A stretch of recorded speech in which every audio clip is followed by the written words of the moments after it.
OK, stand by. Dans 8, 7, 6, 5, 4, 3, 2, 1 et Q. Bonjour, bienvenue à Real Time Réalité. Je suis avec Catherine de Tapis Rose. Bonjour Catherine. Bonjour Pierre. Merci d'avoir accepté l'invitation. Ça me fait un immense plaisir. Je voulais te parler et te poser quelques questions relativement, à ta carrière et ta nomination au Canadian New Media Award. Comment tu as appris la nouvelle? Ben, j'étais vraiment contente parce que ce que je trouve intéressant, c'est que quand on se promène de concours en concours, comme je prends par exemple les Gémeaux, ça donne une espèce de claque dans le dos. Et le fait d'être mise en nomination au Canadian New Media Award, ben c'est effectivement assez prestigieux parce que c'est à travers le Canada, donc le bassin de choix où des gens qui ont soumis est beaucoup plus grand. Et c'est aussi une autre perspective. Tu sais, c'est avec les Gémeaux, c'est vraiment quelque chose de qui est plus orienté sur la télévision, tandis que les Canadian New Media Awards, effectivement, c'est orienté sur le plan du web, de l'Internet, de l'interaction et des autres contenus qui sont proposés sur Internet. Donc, moi, j'étais vraiment contente. Je trouve que ça complète bien le tour du chapeau cette année. Si on prend en plus le fait que j'ai gagné un prix, le coup de cœur du public au Festival de web télévision de La Rochelle en France. Fait que je me dis, c'est le fun. C'est le fun. On fait pas ça pour ça, mais quand ça arrive, on le prend. Tout à fait. Donc, toi, tu es en nomination dans la Best in Canadian Culture Interactive avec Days of Remembrance, développé par globalnews.ca, Redress Remix par Stitch Media et Tourisme Montréal par Sidley. Comment on se sent dans cette catégorie? Ben, moi, ça m'a beaucoup surprise de voir justement que j'étais en nomination avec des grands comme ça, parce que bon, l'agence Sidley, c'est une des meilleures agences de publicité à Montréal. Le site de Tourisme Montréal, je sais pas les chiffres exacts, mais je sais que ça a coûté plusieurs centaines de milliers de dollars de faire ce site-là, contrairement au mien qui en a coûté peut-être juste une dizaine de milliers de dollars. Et c'est un site d'extrême qualité. Je ne sais pas si c'est décomparable, je ne sais pas si c'est faisable de comparer un gros site comme celui-là avec le mien ou de prendre le site de Global News qui est plus axé sur les archives avec le mien. Est-ce que tous les quatre, on a la même mission de faire la promotion de la culture canadienne ou québécoise, là, selon nos sites respectifs. Mais c'est sûr que moi, ça m'a fait vraiment peur au début de voir ça, parce que je me suis dit, voyons donc, c'est des gros sites, c'est des grosses entreprises, c'est des gens qui ont des moyens. Moi, j'en ai vraiment pas.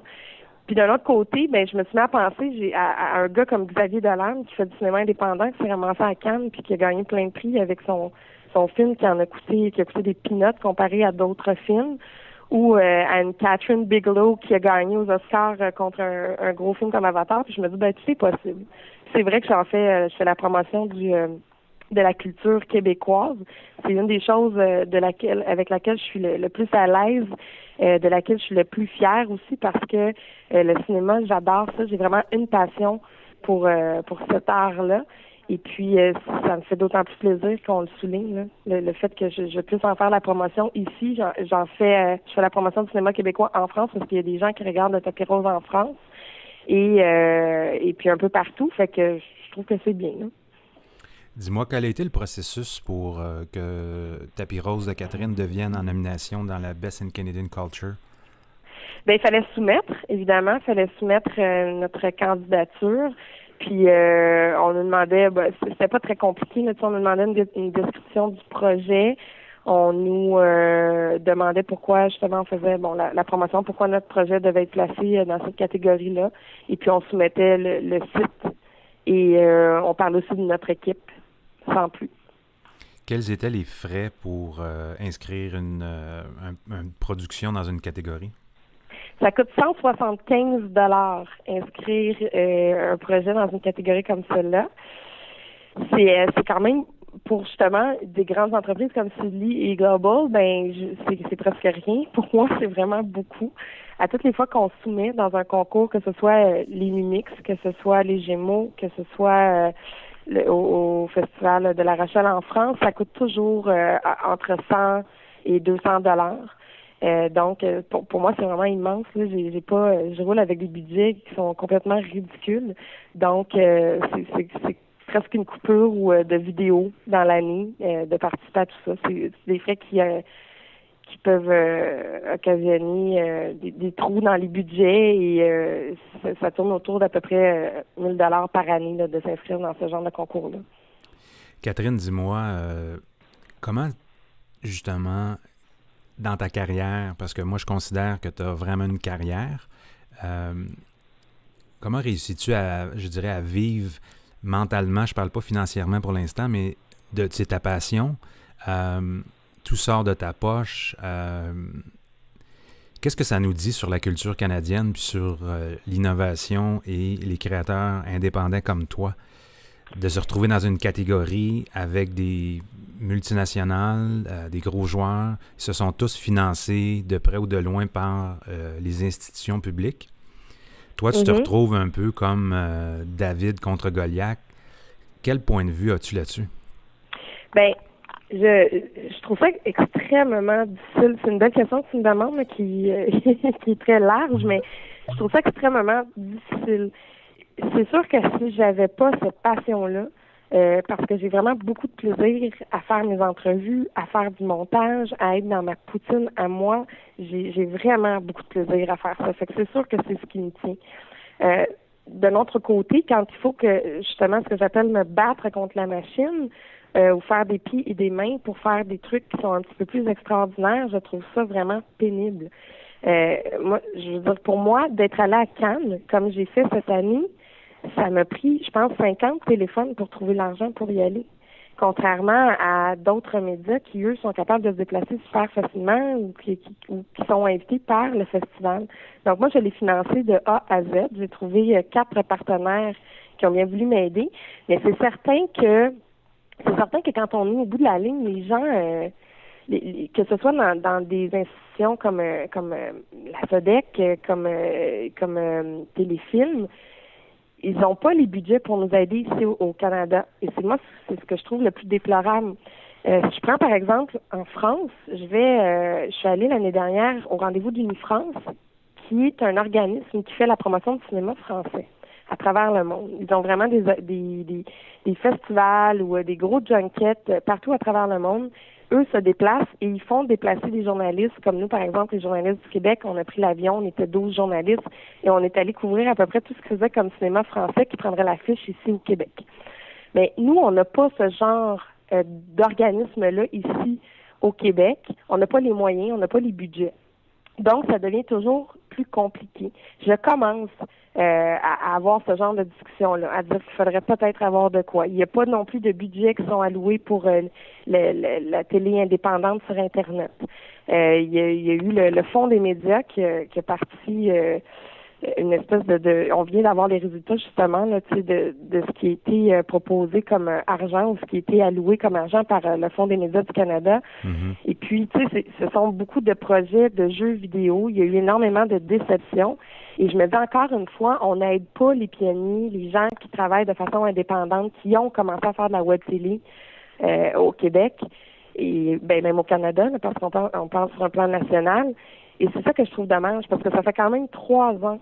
Et sur toutes les web télé qui étaient là au départ, je pense que je suis une des rares qui reste encore. Tu sais, il y a évidemment les têtes à claques qui est encore là et qui fait quelque chose de complètement différent, mais tu sais, je sens qu'il y a vraiment un essoufflement auprès des web télé qui ont débuté depuis le début. Fait qu'il n'y a pas eu aucune aide concrète qui a été donnée de la part du provincial.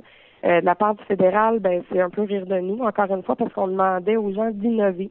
Fait que tous les gens qui avaient déjà des web télé et qui ont travaillé très, très fort pendant les 3 premières années, on leur a mis une barrière à l'entrée, on leur a demandé de se réinventer. Et ça, je trouve pas ça correct parce que je me dis que c'est pas ça encourager la culture. Là. Tout à fait. Quelle position tu vas ou prends présentement relativement à cette situation-là parce qu'on parle de modèle d'affaires, de financement. Tu es une passionnée, tu es une artiste créatrice qui fait la promotion de la culture canadienne. Je vis à peu près la même chose à d'autres niveaux. Comment, justement, tu vas orienter ta carrière dans les prochaines semaines, dans les prochains mois? Ben, moi, je me suis donné, à chaque année, je prends une pause pour réfléchir à savoir si j'arrête ou si je continue. Je trouve que cette année, j'ai fait une belle année. J'ai vraiment, tu sais, ce qui est important pour moi, c'est de me dépasser. Je trouve que quand on a commencé à voyager, quand on était à la Cannes, quand on était allé à Paris, on a été invité à aller à un festival en République tchèque. Ben moi, ça m'a donné comme du souffle pour dire, OK, j'ai envie de continuer, puis j'approche d'un contenu qui est différent de la ronde de lait cinématographique québécoise. Donc, j'essaie de vraiment me réinventer.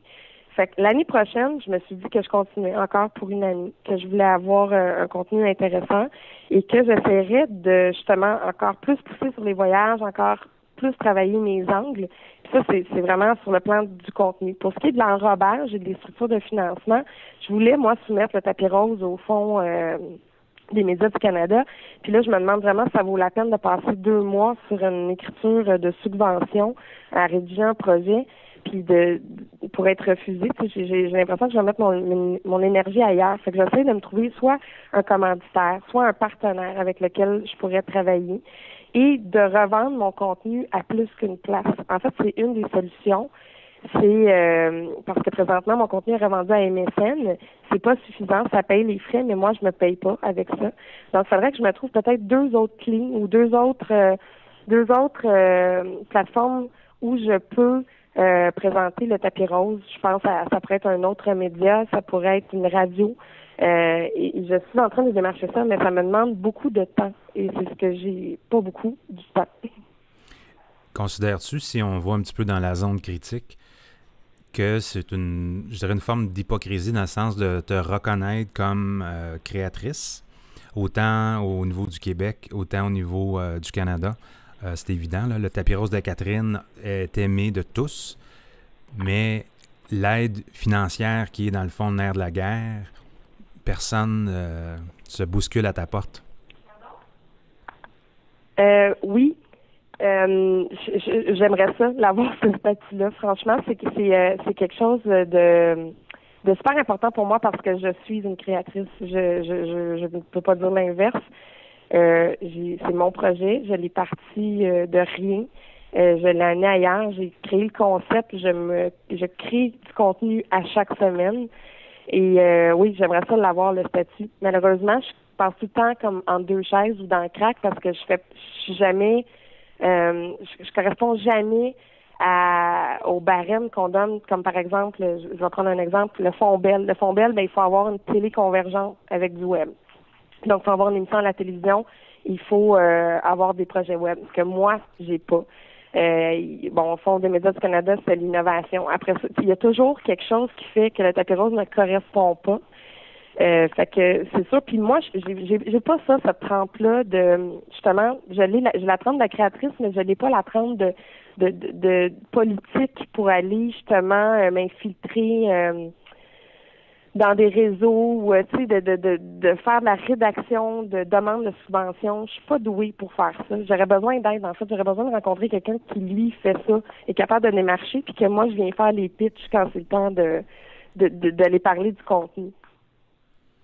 Catherine, le temps est écoulé. Merci infiniment. Je vais te souhaiter la meilleure des chances et te continuer à te supporter à 200%. Merci beaucoup. Merci. Bye-bye. Bye.